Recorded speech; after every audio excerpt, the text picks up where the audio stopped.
Assalamualaikum warahmatullahi wabarakatuh. Bismillahirrahmanirrahim. Alhamdulillahirrabbilalamin. Wabihi nasta'in.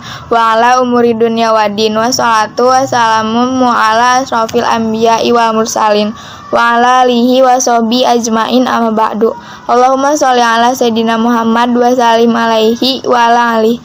Kami dari kelompok 2 yang beranggotakan Dina Nusidkiyah, Fadel Muhammad, Farez Al-Fairuzabadi, Fedia Khalisa Humaidi ingin mempresentasikan peran tokoh penyebar Islam di Indonesia, yaitu Sunan Bonang dan Sunan Derajat.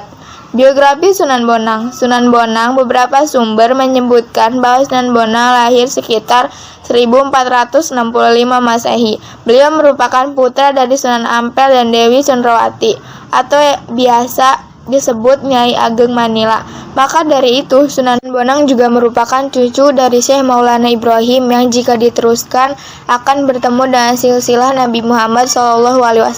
Sedangkan ibunya merupakan putri dari seorang adipati Tuban, yakni Arya Tejo. Nama asli Sunan Bonang yaitu Syekh Maulana Makdum Ibrahim atau Raden Makdum Ibrahim.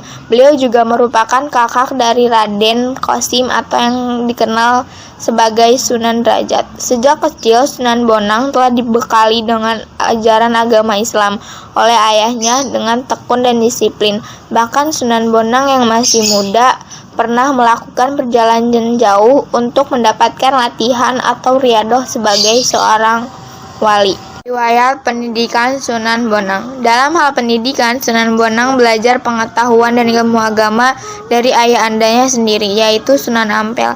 Ia belajar bersama santri-santri Sunan Ampel yang lain seperti Sunan Giri, Raden Patah, dan Raden Kusen.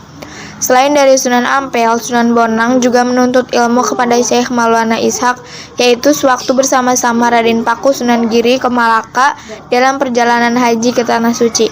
Sunan Bonang dikenal sebagai seorang penyebar Islam yang menguasai ilmu fikih, usuluddin, tasawuf, seni, sastra, arsitektur, dan ilmu silat dengan kesaktian dan kedigdayaan menakjubkan.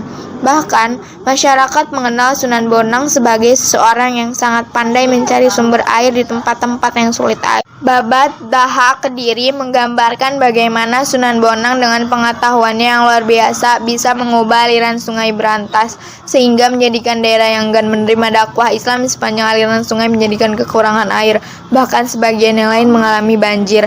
Sepanjang perdebatan dengan tokoh Buto Locaya yang selalu mengancam tindakan dakwah Sunan Bonang, terlihat sekali bahwa tokoh Buto Locaya itu tidak kuasa menghadapi kesaktian yang dimiliki Sunan Bonang.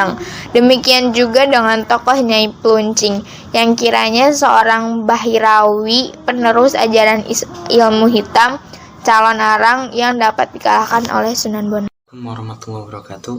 Nama saya Fadel Muhammad Atmaja, kelas 9H, absen 06. Saya akan membacakan karya sastra Sunan Bonang. Yang pertama, suluk. Anda mungkin belum tahu apa itu suluk, dan mungkin Anda baru pertama kali ini mendengarnya. Suluk adalah suatu jenis karangan tasawuf yang dikenal oleh masyarakat Jawa dan Madura. Suluk ini ditulis dalam berbentuk puisi dengan metrum atau dapat disebut tembang. Dalam penyebaran agama Islam, beliau menggunakan karyanya yaitu suluk. Ada banyak suluk yang diciptakan oleh beliau seperti suluk wujil, suluk khafifah, suluk reguk, suluk wasiat, suluk bentur, suluk ing awu, suluk pipiringan, suluk jebeng, dan masih banyak lagi. Sekarang suluk ini menjadi karya sastra yang luar biasa, hebat, dan penuh dengan keindahan. Selain itu, suluk mengandung makna yang sangat penting tentang kehidupan. Karya sastra ini sekarang disimpan rapi di perpustakaan Universitas Leiden, Belanda. 2. Gamelan Jawa. Pada zaman dulu, gamelan Jawa sangat erat hubungannya dengan nuansa Hindu. Kemudian beliau mengubahnya dengan nuansa baru yang dinikmati sampai saat ini. Beliau menambahkan alat musik bernama bonang. Alat musik ini terbuat dari kuningan yang menonjol pada bagian tengahnya. Cara memainkan bonang adalah dengan dipukul menggunakan kayu. Tambang-tambang yang dimainkan menggunakan gamelan Jawa ini memiliki nuansa zikir.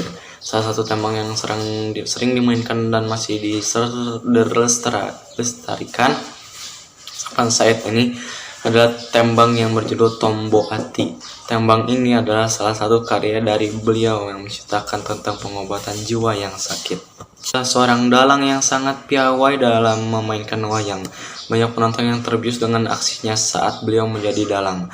Beliau sangat sering memasukkan tafsir-tafsir khas Islam di dalam pewayangan. Hal ini bertujuan untuk menyebarkan agama Islam kepada masyarakat sekitar. Dalam mementaskan pewayangan, beliau sering memantaskan tentang kisah perseteruan antara Pandawa dan Kurawa. Dalam kisah ini ditafsirkan oleh beliau sebagai peperangan antara nafi penyediaan dan isbah peneguhan. Lewat pewayangan yang dipentaskan, beliau sering memasukkan pesan moral untuk tetap mencintai Allah Subhanahu wa taala. 4. Kitab. Sunan Bonang menulis sebuah kitab yang berjudul Tanbihul Ghafilin yang berisi tentang ilmu tasawuf.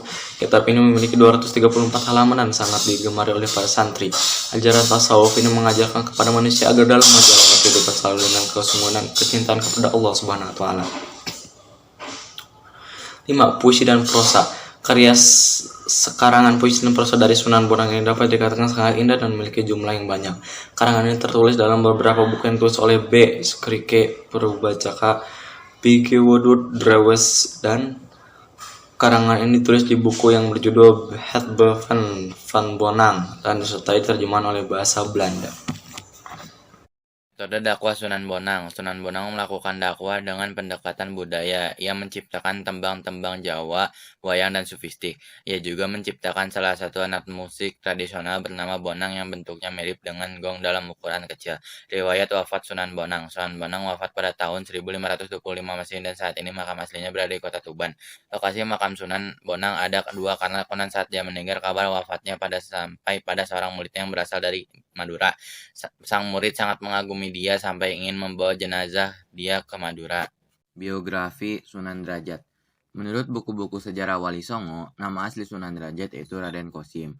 Beliau lahir sekitar tahun 1470 Masehi dan merupakan putra dari Sunan Ampel bersama Nyai Ageng Manila atau Dewi Condrowati.